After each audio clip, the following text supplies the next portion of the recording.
Hi guys, recent ಆಗಿ ಒಂದು ಹುಡುಗಿ ರ್ಯಾಪಿಡೋನಲ್ಲಿ ಒಂದು ರೈಡ್ ಅನ್ನ ಬುಕ್ ಮಾಡಿರ್ತಾಳೆ. ಆ ಹುಡುಗಿಗೆ ಬುಕಿಂಗ್ ಫೇರ್ ಬಂದ್ಬಿಟ್ಟು ₹112 ತೋರಿಸಿರುತ್ತೆ. ಆದ್ರೆ ಡ್ರಾಪ್ ಲೊಕೇಶನ್ ಗೆ ರೀಚ್ ಆಗಿದ್ ಆದ್ಮೇಲೆ ಡ್ರೈವರ್ ಆಪ್ ನಲ್ಲಿ ಫೇರ್ ಅಮೌಂಟ್ ಚೇಂಜ್ ಆಗುತ್ತೆ. ಅರೌಂಡ್ ₹30 ಜಾಸ್ತಿ ಆಗಿರುತ್ತೆ. ಟೋಟಲ್ ₹142 ಪೇ ಮಾಡಿ ಅಂತ ಡ್ರೈವರ್ ಹುಡುಗಿಗೆ ಹೇಳಿದಾಗ ಆ ಹುಡುಗಿ ಶಾಕ್ ಆಗ್ತಾಳೆ.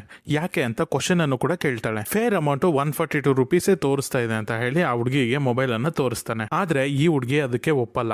ಅದಕ್ಕೋಸ್ಕರನೇ ಇವರ ಮಧ್ಯೆ ವಾದ ವಿವಾದಗಳು ನಡೀತವೆ. ಇವರಿಬ್ಬರ ಮಧ್ಯೆ ನಡೆದಂತಹ ಒಂದು ಕಾನ್ವರ್ಸೇಷನ್ ಈಗ ಸೋಷಿಯಲ್ ಮೀಡಿಯಾದಲ್ಲಿ ತುಂಬಾ ವೈರಲ್ ಆಗ್ತಾ ಇದೆ. ಇವರಿಬ್ಬರ ನಡುವೆ ನಡೆದಂತಹ ಈ ವಾದ ವಿವಾದ ವಿಡಿಯೋಗಳನ್ನ ತೆಗೆದುಕೊಂಡು ಸೋಷಿಯಲ್ ಮೀಡಿಯಾದಲ್ಲಿ ಒಬ್ಬೊಬ್ರು ಒಂದೊಂದ್ ತರ ಪೋರ್ಟ್ರೇ ಮಾಡ್ತಾ ಇದ್ದಾರೆ. ಆಟೋ ಡ್ರೈವರ್ಸ್ ಗೆ ರೆಸ್ಪೆಕ್ಟ್ ಕೊಡಿ ಅಂತ ಒಬ್ರು ಹೇಳ್ತಿದ್ದಾರೆ.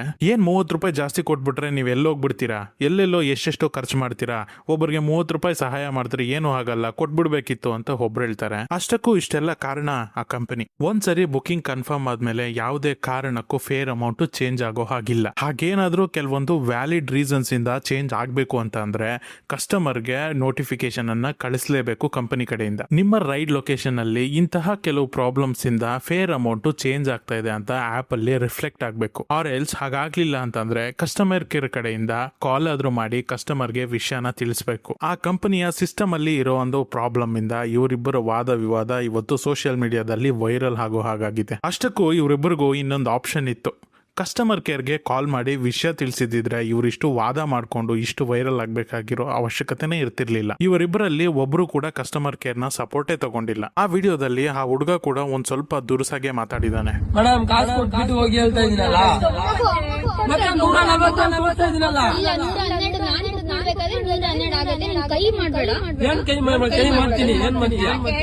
ಕೈ ತೋರಿಸ್ಬೇಡ ಅಂತ ಅಂದ್ರೆ ಕೈ ತೋರಿಸ್ತೀನಿ ಏನ್ ಮಾಡ್ತೀಯ ಅಂತಾನು ಕೇಳಿದಾನೆ. ಎಲ್ಲಾ ಆಟೋ ಡ್ರೈವರ್ಸ್ನು ಅವರ ಪರಿಸ್ಥಿತಿನೂ ಒಂದೇ ತರ ಇರುತ್ತೆ, ಬಿಹೇವಿಯರ್ ಕೂಡ ಒಂದೇ ತರ ಇರುತ್ತೆ ಅಂತ ಹೇಳಕ್ಕಾಗಲ್ಲ. ಅದೇ ತರನೇ ಕಸ್ಟಮರ್ಸ್ ಕೂಡ ಎಲ್ಲರೂ ಒಂದೇ ತರ ಇರ್ತಾರೆ ಅಂತ ಹೇಳಕ್ಕಾಗಲ್ಲ. ಅಂತಹ ಕೆಲವೊಂದು ಕ್ಲಿಪ್ಸ್ ಅನ್ನ ಪ್ಲೇ ಮಾಡ್ತೀನಿ, ನೋಡಿ ನೀವೇ ಜಡ್ಜ್ ಮಾಡಿ.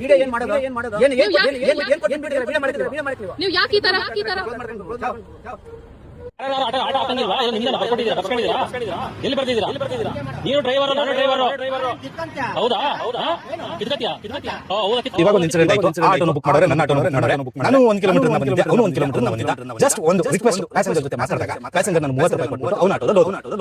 ಸೊ ಅವನು ತುಂಬಾ ರಾಶಿಯಾಗಿ ಮಾತಾಡ್ತಾರೆ. ನಾನು ಹೇಳಿದೆ 1 ನಿಮಿಷ ಇರು, ನಿನ್ನ ಗಾಡಿಯಲ್ಲಿ ಕಳಿಸ್ತೀನಿ, 1 ನಿಮಿಷ ಪ್ಯಾಸೆಂಜರ್ ಜೊತೆ ಮಾತಾಡ್ತಾರೆ. ಪ್ಯಾಸೆಂಜರ್ ಜೊತೆ ಮಾತಾಡ್ತಾರೆ, ₹30 ನಾನು ಪೇಮೆಂಟ್ ಮಾಡಿದ್ರು, ಅವ್ರ ಗಾಡಿಯಲ್ಲಿ ಕೂತ್ಕೊಂಡು ಹೋದ್ರು. ಇಷ್ಟೇ ಪ್ರೀತಿಯಿಂದ ಮಾತಾಡಿದ್ರೆ ಎಲ್ಲ ವರ್ಕೌಟ್ ಆಗುತ್ತೆ.